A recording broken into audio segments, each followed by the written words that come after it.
Hi guys, and welcome to another episode of Kabir Considers. In this video, I'm going to react to Ricky Gervais roasting women for 10 minutes. Now, Ricky Gervais is probably one of the best roasters on the planet. Really clever guy, really funny guy. His Golden Globes appearances are pretty much legendary at this point. He just went after everybody. Like, he doesn't care if you are an Academy Award winning director. He will go after you. Like, I love it when he told Scorsese that The Irishman was too long, because it was too long. People were just like, the movie was over 4 hours. I mean, there's no reason for a movie to be that long. Split it up into 2 parts. It was just too dang long. But yeah, Ricky Gervais, really funny guy. Eager to see what he does in this video. Let's do it. I never knew you were this weird. Really? No, because you kept it. We worked together for a couple of days. And I know. You're absolutely mental. In a nice way? Yeah. Yeah. But so... I feel sorry for them, right? No, I do. Particularly fat women, because fat is a feminist issue. Men get fat and we just go, fuck it, all bought and paid for, you know. We don't come under the same constraints of society, whereas women are inundated with images of how you should be, size 0 models, this diet, that diet, look like this, keep your man. And they make such an effort, don't they, fat girls? They've always got lovely hair, aren't they? They're always having their hair done. They've got lovely hair. Always got lovely hair. Always got those lovely false nails, haven't they? They make an effort. Anything but jogging. Right? They love high heels, don't they? They think it makes their legs look less... It doesn't. It just... You can just hear them coming now. I don't want any fat people to feel uncomfortable at one of my gigs, so next time, buy 2 seats. I'm joking. I'm joking. Shut up. Our next presenter... that was good. That was good. ...is the Queen of Pop. Not you, Alton. Sit down. This is... She's all woman. I'll give you some clues. She's always Vogue. She's a material girl. And she's just like a virgin. Please welcome Madonna.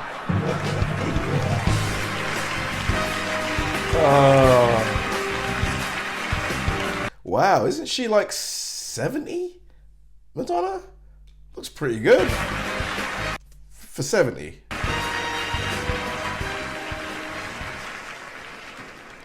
If I'm still just like a virgin, Ricky, then why don't you come over here and do something about it? Oh. I haven't kissed a girl in a few years. Ooh.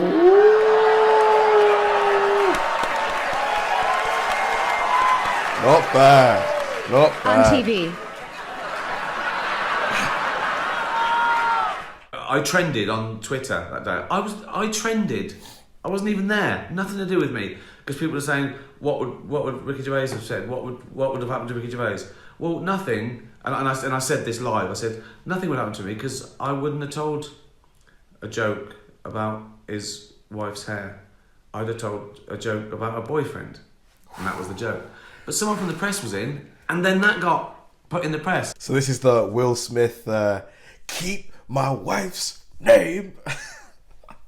I still laugh whenever I see that clip. Just what the fuck happened, man? So I trended again. So I try and keep my mouth shut unless it's work, like a gig. And all these people say, no, it was joking about... Someone said it was joking about her disability. Well, I'm going a bit thin, so I'm disabled. That means I can park right up next to Tesco's now. And I'm fat. That's a disease. Isn't it? I'm fat and balding. I am. I should get fucking benefit.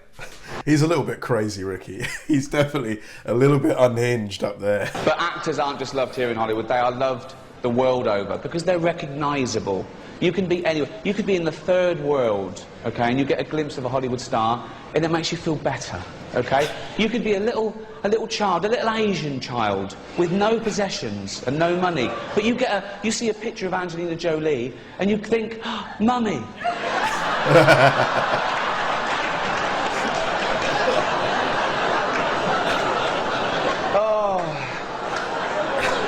Thank you. Oh, God. Let's get on with it before... Oh, man, if she was there, I wish the camera panned to her face for the reaction. NBC replaced me with Jay Leno.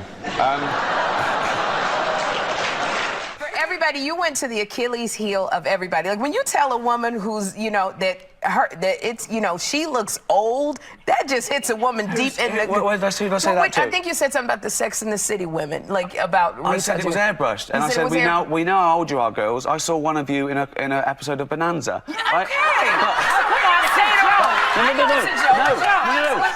No, I was Isn't Bonanza some really old show, I think? saying, why lie? There's nothing wrong with being 50 or looking 50. But you're not a woman. I get you. I don't think you lose your sensuality at 50. But as I say, I'm going to be nice tonight. I've changed. Not as much as Bruce Jenner, obviously. Now Caitlyn Jenner, of course. What a year she's had. She became a role model for trans people everywhere, showing great bravery in breaking down barriers and destroying stereotypes. She didn't do a lot for women drivers, but... Didn't Caitlyn Jenner allegedly run someone over or something like that? Let me know in the comments. Welcome to my show. It's not a show. There's no dancers or jugglers. It's basically a bloke talking, which is essentially what stand-up comedy is, isn't it? A bloke talking. Sexist.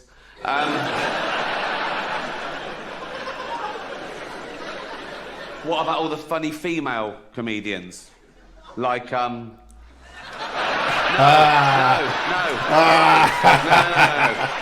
I'm not doing that. Okay, right. That was irony, okay? There's going to be a bit of that throughout the show. See if you can spot it, okay? Now, that's when I say something I don't really mean for comic effect, and you as an audience, you laugh at the wrong thing because you know what the right thing is. It's a way of satirising attitudes. Like that first joke, I used the old-fashioned sexist trope that women aren't funny. Now, in real life, I know there are loads of funny women. Like, I did it again. Well spotted. Good. No, but there are. Dame Edna Everage. She's... Who? Who the hell is that? Eddie Izzard. She's brilliant, isn't she? She's not only a great comedienne, she's also a great actress, isn't she? She was brilliant in that thing as that man. I'm not saying anything about that. I'm not touching that at all. I was really bad in love till you rise, yeah. How do you feel about the American office being way better than the British office? Rich. Ha! Those royalties, baby! Now I can see in color why it was great. Oh, yeah. I'll leave you with the tweet of the year. I'm not saying this. I don't want to flag anything. Why just... Looking, never feels looking, yeah. People think I say offensive things purely for the joy of upsetting people. That's not the case. I do. I was here. It's all about the Benjamins, baby. I saw a documentary back in England about this woman who was 350 pounds because she ate 10 burger and fries a day. That'll do it. 10 separate meals of burger and fries. 10 separate trips to McDonald's. Crazy. Right? In a cab. Oh, didn't even walk that. Wasted calories, okay? So, to stop her eating these meals, they wired her jaw together. So she liquidized 10 burger and fries a day. What? Now she's on burger smoothies. Ah. Now she's not even chewing. That used up 3 calories. So lo and behold, she gets fatter. So they admitted her to have that thing done where you staple your stomach together. The gastric bypass, I think it's called. And she's sitting there in hospital, looking all depressed. Well, you can't eat for an hour before an operation, can you? Lank hair, smock. Christ knows where they got that, right? And she said, It's a really dangerous procedure, but it's the only option left. 1, jogging. You don't even walk. Right. Salad. You don't like the taste. 3, 9 burger and fries a day. It's a start, isn't it? It's a starter to her. Jesus. Starter. We are. Yeah, that show, My 600 Pound Life, like, I feel like at that point, it's like almost like a mental condition, isn't it? Like a food addiction. Because surely you're not hungry if you're eating, 10, 15 burgers a day or whatever in a meal. You're just not hungry anymore. It's just, you just can't stop yourself. We have some fat people in Britain, but you, like everything else, are the gold medalists of that as well. Right? You'd win that in the Olympics. I saw this episode of Jerry Springer. It was called Jerry Springer Saves the World's Fattest Man. You've got to watch that. So he's there going, okay, let's try and save this guy's life. He's got a heart of gold as well. He's like me, right? So it cut to this guy at home in his house. They couldn't bring him to the studio. They had a camera crew there. And I say house, he was in a trailer, obviously. And Obviously. He was. He was like a big blob on the bed. He sort of filled the trailer. He looked like an uncooked souffle. And you could just see like his eyes in this doughy mess. And he was going, I don't want to die, Jerry. I don't want to die. And I felt sorry for him. The arms. I got over that. And I said, how much do you weigh? And he weighed 1,000 pounds. Wow. 1,000 pounds. Now, my point is this. When he weighed himself one day and he was, say, 500 pounds, didn't he think then that was a lot? Right. Didn't he go, that's a lot? For a human. For what is essentially a land mammal, that's a lot. I'll only have 8 breakfasts today. Oh, Ricky, he's so good, isn't he? He's so funny. I love the fact he doesn't pull any punches. He just says pretty much what he wants. I'm sure he has a filter or two, but, mostly it's just stuff that a lot of comedians just won't go near. Really, really funny guy. That joke about the Angelina Jolie one, that was hilarious, man. Because she was probably in the audience. I wonder why the camera didn't show her face. I'm guessing she wasn't happy, but really, really funny dude. Thanks for watching, guys, and I'll see you in the next one.